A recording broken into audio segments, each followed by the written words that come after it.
बलबन को पढ़ चुके हैं और आज के क्लास में जो हम लोग बलबन के उत्तराधिकारी को पढ़ेंगे। और बलबन का शासन प्रशासन खत्म होते ही जो है गुलाम वंश का पतन होना शुरू हो गया था। तो चलिए आगे हम लोग इसको देखते हैं।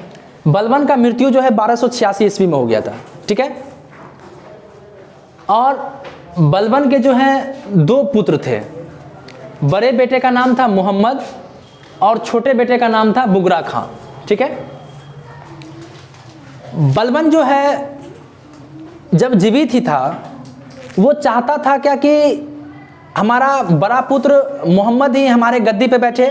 बलबन क्या कोई भी चाहता है कि उसका बड़ा पुत्र ही उसका उत्तराधिकारी बने, ठीक वैसे ही बलबन भी चाहता था कि हमारा बेटा मोहम्मद ही उत्तराधिकारी बने। लेकिन मोहम्मद जो है मंगोल आक्रमण के दौरान जो है मारा गया, ठीक है। और जो ये बुगरा खां है, जिस समय बलबन शासन प्रशासन कर रहा था उसी समय बंगाल के शासक तुगरिल खां द्वारा विद्रोह किया गया था बलबन का। तो बलबन जो है अपना छोटा पुत्र बुगरा खां को भेजा था बंगाल तुगरिल खां के विद्रोह को दबाने के लिए। और बुगरा खां जो है उसमें सफल भी रहा और तुगरिल खां के विद्रोह को दबा दिया और बलबन के द्वारा जो है बंगाल का सूबेदार नियुक्त किया गया, ठीक है। अब देखिए मोहम्मद का पुत्र कै खुसरो हुआ और बुगरा खां का पुत्र जो है केकुबाद हुआ। तो बलबन का पुत्र तो गद्दी पे नहीं बैठ पाया, तो बलबन सोचा कि क्यों ना जो है हम अपने बड़े बेटा के बेटा को यानी अपने बड़े पोता को गद्दी पे बैठाएं। ऐसा वो चाहता था बलबन। लेकिन बलबन के मृत्यु के बाद जो है इसी के दरबारी लोग जो हैं, जो दिल्ली के उच्च अमीर वर्ग के लोग थे, बलबन का अवहेलना करते हुए कै खुसरो को षड्यंत्र रच करके मार दिया गया और इसके स्थान पे बुगरा खां के विलासी प्रवृत्ति के पुत्र केकुबाद को गद्दी पे बैठाया गया। और इसके बाद जो है केकुबाद नाम मात्र का शासक बना। जब तक रहा शासन प्रशासन किया उस समय तक जो है दिल्ली के उच्च वर्ग के अमीरों का ही शासन प्रशासन समझिए उसी के इशारे पे चलता था, क्योंकि ये बहुत कम उम्र का था। इसका उम्र जो है बहुत छोटा था, ठीक है, बहुत कम उम्र का था ये केकुबाद। फिर बाद में जो है केकुबाद को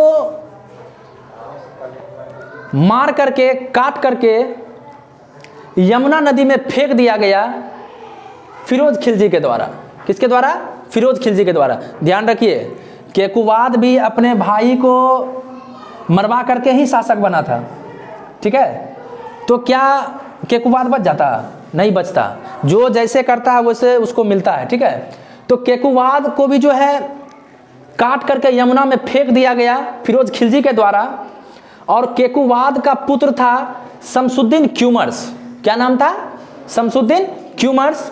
ये फिरोज खिलजी जो है बहुत तेज तराक आदमी था। फिरोज खिलजी जो है खुद केकुबाद को मार करके उसके बेटा शमसुद्दीन क्यूमर्स को गद्दी पे बैठाया और 2-3 महीना तक उसी के शासन काल के अंतर्गत गुलाम बन करके रहा। और जब 2-3 मंथ हो गया, सारा माहौल शांत हो गया, उसके बाद फिरोज खिलजी जो है शमसुद्दीन को भी काट करके यमुना नदी में फेंक दिया और ममलूक वंश का विनाश कर दिया। ममलूक वंश को समाप्त करके उसके जगह पे एक नया राजवंश का स्थापना किया, जिसको कि हम लोग खिलजी वंश के नाम से जानते हैं। तो यहीं पे आकर के जो है आपका गुलाम वंश समाप्त हो जाता है। आगे जो है हम लोग खिलजी वंश को पढ़ेंगे। तो आज के लिए इतना ही, बाकी हम लोग देखते हैं नेक्स्ट क्लास में, ठीक है। धन्यवाद।